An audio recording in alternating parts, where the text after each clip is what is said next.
Hey, what's going on YouTube land? It's your boy TJ and welcome to my YouTube channel, Wrestling Nostalgia, where I give my reviews on the WWE shows and PLE events. And today we are going to be reviewing SmackDown, February 23rd, 2024. So let's just go ahead and get into it. We open up the show, Bianca Belair coming out, I guess, scouting the Tiffany versus Liv match. So she comes out, she sits out, watches the match. As the match is going back and forth, Tiffany midway in the match, probably in the first 2 seconds, just was like, you know what?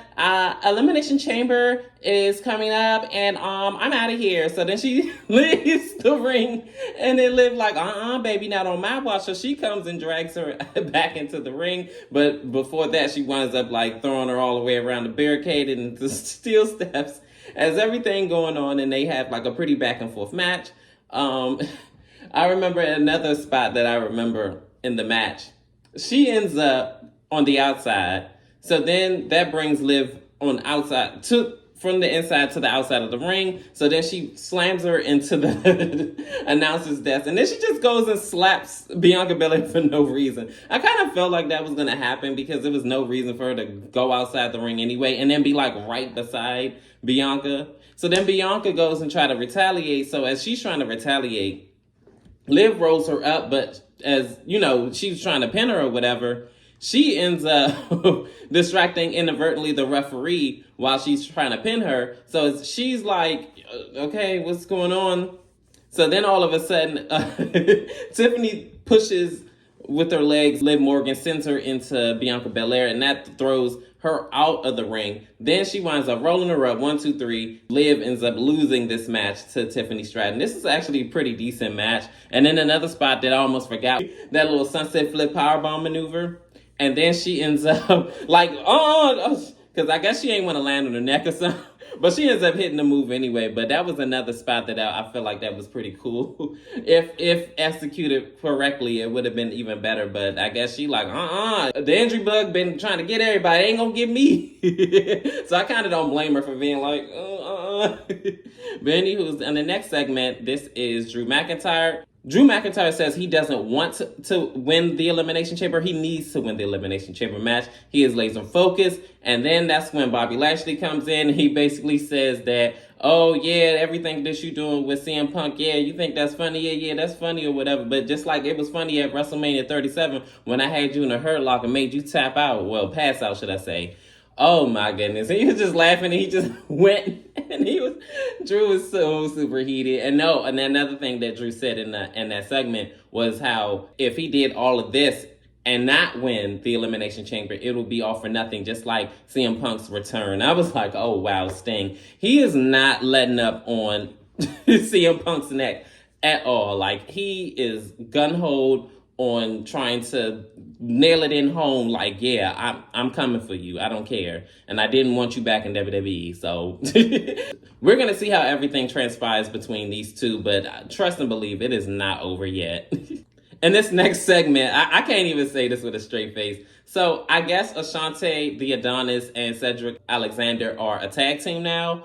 And they are in the process of, I guess, coming up with a look for their team. So Cedric is like trying all these like very mid outfits, or some of them wasn't that bad. It's just it doesn't give like wrestling vibes like we're here as a tag team. And I remember it was one outfit that I guess it was one of Ashante the Adonis's old outfits, the overalls that he normally wears.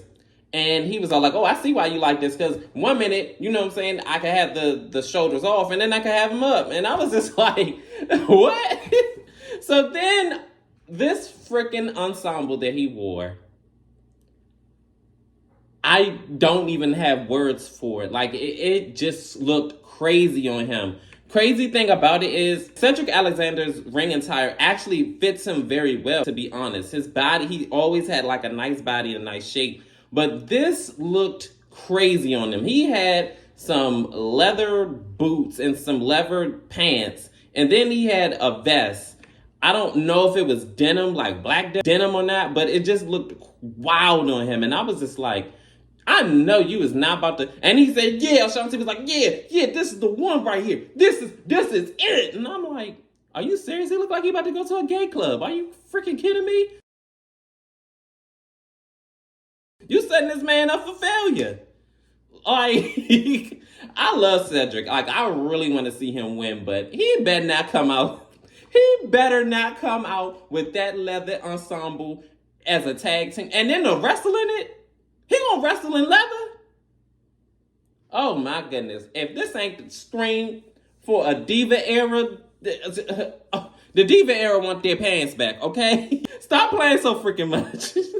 On to the next segment. He better not wear those leather pants. I'm not playing. This next segment, it is Roman Reigns and the Bloodline. He's talking to Jimmy Uso. Basically, Jimmy is gloating about costing Jay his Intercontinental Championship match. And he's all like, yeah, I did that, da-da-da-da-da. And he's all looking at me like, oh, why did you do that? Oh, I thought we were supposed to stick together, we boys, and all this other stuff. So then Roman playing mind games.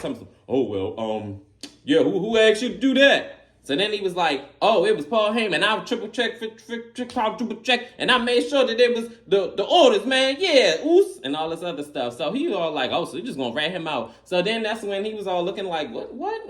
And then he said, it was me. I gave those orders or whatever. So then Paul comes in, and then that's when Roman and Paul talk, and he says, oh, is Grayson here? He said, yeah, Grayson's here. He said, bring it to my office. So that ends that segment. So I'm trying to figure out what do you need to talk to Grayson for? But then I keep forgetting. At Elimination Chamber, he has a segment with Cody Rhodes and Seth Rollins. So I guess he wants to, dim their light or shine or something. I don't know. But we're going to find out what that situation is given. So, yep. Next, we have a match with Braun Breaker versus Dante.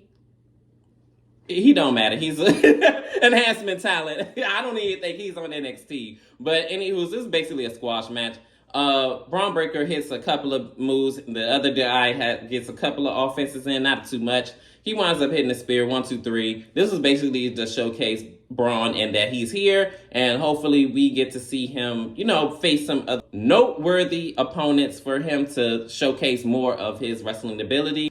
In this next segment, it is the Judgment Day, and they basically said that Tyler Bates and Pete Dunne have no chance of winning this match tonight, which is against Dominic Mysterio and JD McDonough. They're going to lose tonight, and they're going to lose at Elimination Chamber. That remains to be seen, and we're going to see if it comes to fruition. So, next. In this next segment, LWO have a discussion with each other and said that we need to take care of business.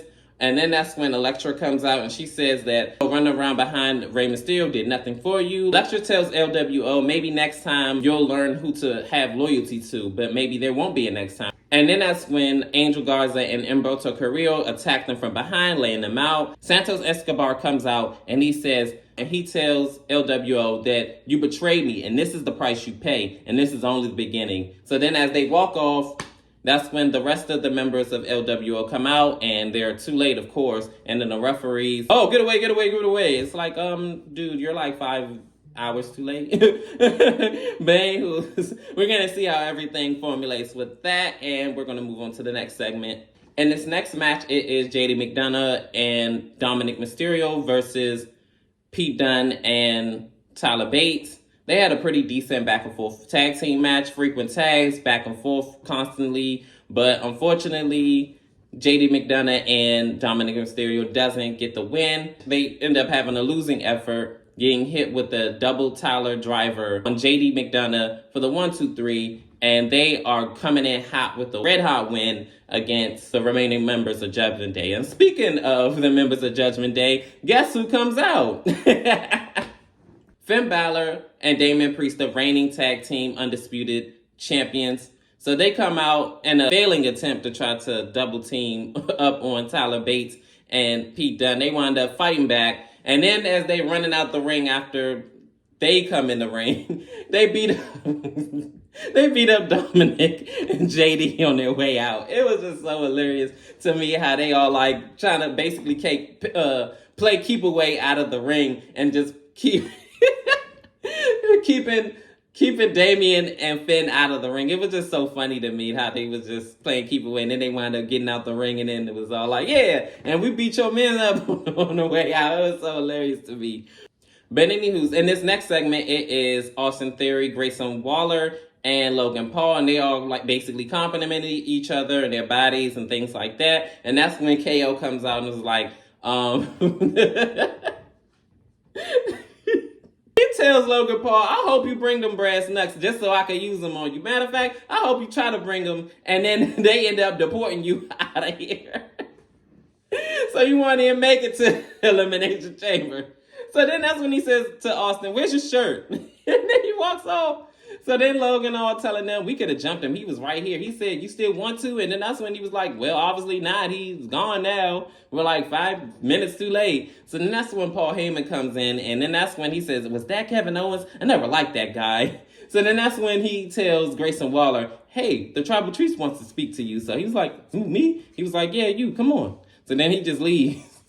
So then that's when Austin and Logan Paul was all like, what did he want to talk to him about? I want to talk to the Tribal Chief. That's what Logan says. So then they all basically have a little flauter back and forth, and that is that segment. I wonder what he want to talk to Grayson about anyway, too. I'm interested. Sure.